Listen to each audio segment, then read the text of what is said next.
Doctor Mohammad Yunus 2007 সালে যখন অন-11 হয়েছে এবং সেখানে মঈনুদ্দিন ফখরুদ্দিনের সরকারে যখন শেখ হাসিনা খালেদা জিয়াকে গ্রেপ্তার করা হয়েছে -2, তখনই ডক্টর মোহাম্মদ ইউনূস একটা খোলা চিঠি দিয়ে রাজনৈতিক দল গঠন করবেন আর সেই রাজনৈতিক দল গঠন করে তারা ক্ষমতায় যাবেন সেই প্রস্তুতি নিয়েছিলেন। প্রস্তুতি নেওয়ার ঠিক 1 মাস আগে তিনি আবার সব কিছু জরিপ করে দেখেছেন তার আশেপাশে কোনো বন্ধুবান্ধব খুঁজে পাওয়া যাচ্ছিল না, তারা সাড়া দিচ্ছে না। তিনি হিসাব করে দেখেছেন তার পুঁজিতে কিছু নেই, সেজন্য তিনি আবার খোলা চিঠি লিখে তিনি বলেছেন যে আমার ধারা রাজনীতি করা সম্ভব নয়, এটা গুরুত্বপূর্ণ সুযোগ আমি পেয়েছিলাম কিন্তু রাজনীতির প্ল্যাটফর্মে আমাকে প্রতিষ্ঠিত করা সম্ভব হবে না বলে আমি এখানেই সমাপ্ত করলাম। এই বলে তিনি এয়ারপোর্টে বসে কান ধরে তিনি দেশ ত্যাগ করলেন।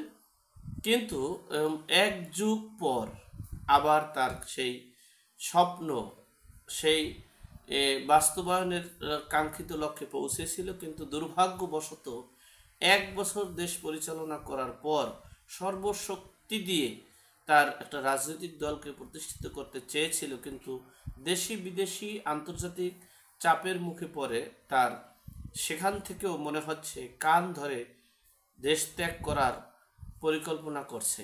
এমনকি শুধু দেশ ত্যাগ করলেই হবে না, তিনি কিভাবে সেভ এক্সিস্ট পাবেন সেই পথ খুঁজছেন। চলুন আমরা সে বিষয়ে একটু বিস্তারিত জেনে নিই। আপনারা ইতিপূর্বেই শুনেছেন যদি সংস্কার অল্প করা হয় তাহলে ফেব্রুয়ারিতে নির্বাচন হওয়া সম্ভব, আর যদি সংস্কার একটু বেশি করা হয় তাহলে জুন জুলাই। এই দুইটা বাক্য আমরা ডক্টর মোহাম্মদ ইউনূসের কাছে শুনতে পেরেছিলাম। তো সেখানে একটা পদক্ষেপ আছে, তার একটা রাজনীতির প্ল্যাটফর্ম আছে, এনসিপি নেতা, এবং এরপরে আছে জামাত শিবির হেফাজত চরমনাই। এটা তার একটা ব্যক্তিগত প্ল্যাটফর্ম। তিনি চেয়েছিলেন সেই সংস্কার পুরোপুরি সংস্কার না হওয়ার আগ পর্যন্ত নির্বাচন হবে না, আর সেইটা বাস্তবায়ন করার জন্যই এনসিপি, জামাত, চরমনাই, ইসলামী দলগুলো আছে। এখন দেখতেছে দেশ বিদেশ এবং রাজনীতির প্রেক্ষাপটে এবং উপদেষ্টা মণ্ডলীদের অভ্যন্তরীণ বিষয়ে পর্যালোচনা করে দেখা গেছে যে ফেব্রুয়ারিতেই নির্বাচন দেওয়া যেতে পারে। সেজন্য তিনি একটা নতুন কৌশল, নতুন একটা বাণী আমাদের মাঝে ছেড়ে দিয়েছেন। সেটা হচ্ছে গভীরভাবে যদি সংস্কার করা না হয় তাহলে সেই পতিত সরকার অর্থাৎ স্বৈরাচার সরকার আবার ফিরে আসার সম্ভাবনা আছে। তাহলে এখন আমরা কোথায় গেলাম? ফেব্রুয়ারি, জুন, জুলাই, এখন করতে হবে আমার গভীর সংস্কার।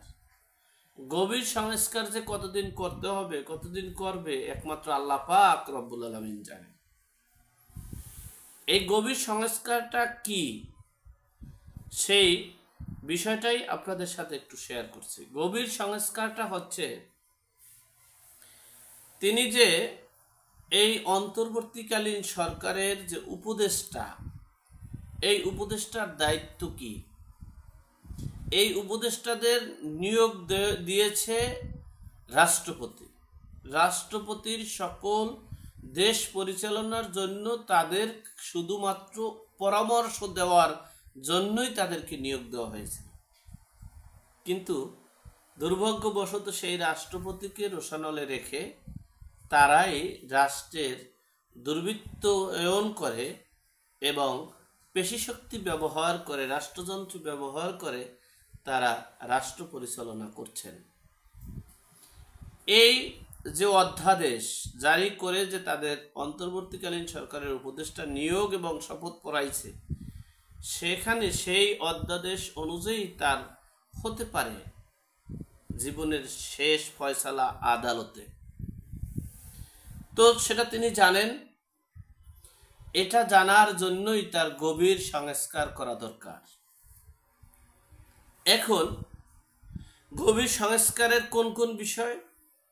প্রথমেই পুলিশ এবং ডিফেন্স বাহিনীগুলোর মধ্যে সংস্কার করা হয়ে গেছে, বিচার ব্যবস্থা সংস্কার করা হয়ে গেছে।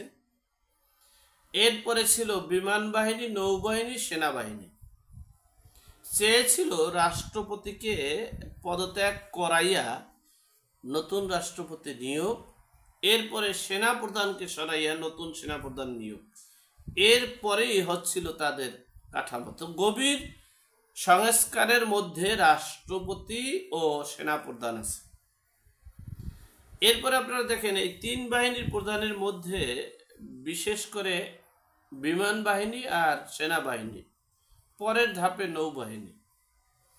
তো বিমান বাহিনীর এই মাইলস্টোন স্কুল অ্যান্ড কলেজের এই যে দুর্ঘটনাটা ঘটলো, বিমান বিধ্বস্ত হলো, সেই বিমান বিধ্বস্ত হওয়ার পরিপ্রেক্ষিতে ছাত্ররা সঠিক তদন্ত চেয়েছেন।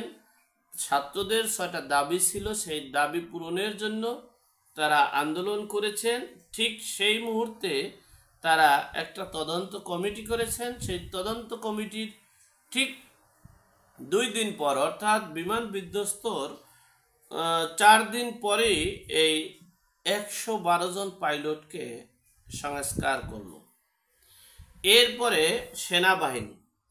সেনাবাহিনীকে কিভাবে সংস্কার করা যায়, এরকম একটা দুর্ঘটনা অভ্যন্তরীণের ভিতরে ঢুকানো যায় কিনা এটা করতে হবে। এখানেও কিছু সংস্কার করতে হবে। অর্থাৎ সংস্কার মানে হচ্ছে স্বাধীনতার চেতনায় বিশ্বাসী, আমরা বাঙালির চেতনায় বিশ্বাসী, 1971-এর মহান মুক্তিযুদ্ধের চেতনায় যারা বিশ্বাসী তাদেরকে এখান থেকে সরিয়ে দিয়ে সংস্কার করতে হবে।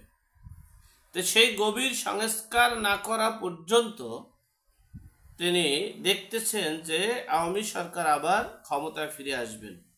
যদি তিনি গভীর সংস্কার যদি করতে পারেন তাহলে তিনি এই স্থানে থাকবেন, নচেত তিনি 2007 সালে যেভাবে নাগরিক শক্তি নামে একটা প্ল্যাটফর্ম তৈরি করতে চেয়েছিলেন, সেই প্ল্যাটফর্মে সময় দিয়ে তিনি বলেছেন, আমি নিজে একটা জরিপ করে দেখেছি, আমার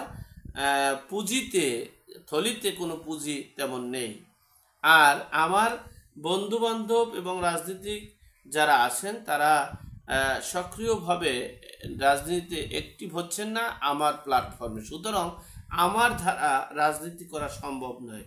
এই মুহূর্তে একটা খুব চমৎকার একটা সুযোগ আসলে, এই সুযোগটা হয়তো বা অন্য কোনো কেউ ব্যবহার করা উচিত বলে মনে করছেন তিনি। এটা মনে করে তিনি কানে ধরে এয়ারপোর্টে বসে বললেন, আমি আর জীবনে রাজনীতি করব না। কিন্তু ভাগ্যের কি লীলা খেলা, তিনি ঠিকই তার রাষ্ট্রযন্ত্রে এসে প্রধান উপদেষ্টা হিসেবে বসলেন এবং রাষ্ট্রযন্ত্রকে ব্যবহার করে এনসিপি নামক দলটাকে প্রতিষ্ঠিত করতে চেয়েছিলেন এবং সকল সংস্কার করতে চেয়েছিলেন। 1971 সালের মহান মুক্তিযুদ্ধের চেতনাধারীদেরকে শেষ করতে চেয়েছিলেন। এরপরে আবার তিনি এই -2 করে তার দলকে প্রতিষ্ঠিত করার, অর্থাৎ কিংস পার্টি হিসেবে প্রতিষ্ঠিত করার জন্য অনেক প্রাণ চেষ্টা তিনি করেছেন। শেষ মুহূর্তে তার সবচেয়ে কাছের বন্ধু, তার সবচেয়ে কাছের প্রিয়জন ডক্টর দেবপ্রিয় ভট্টাচার্য তিনি বলেছেন যে ওনার সময় ফুরিয়ে গেছে, উনি এখন সেভ এক্সিস্ট খুঁজে পাচ্ছে না। সেভ এক্সিস্ট খুঁজে পাওয়ার জন্য তিনি যতক্ষণ থাকতেছেন আর কি। তাহলে সর্বোপরি বোঝা গেল তিনি এখন এই দেশের জন্য একটা বোঝা হয়ে উঠছে মনে হচ্ছে। এমনকি তিনি গভীর সংস্কারের নামে যে নতুন খেলায় মেতে উঠেছেন, সে খেলা কোথায় গিয়ে শেষ হবে সেটাই এখন দেখার বিষয়। এখন এ পর্যন্ত ভালো থাকবেন, সুস্থ থাকবেন, নিরাপদে থাকবেন। দেখা হবে আগামী পর্বে।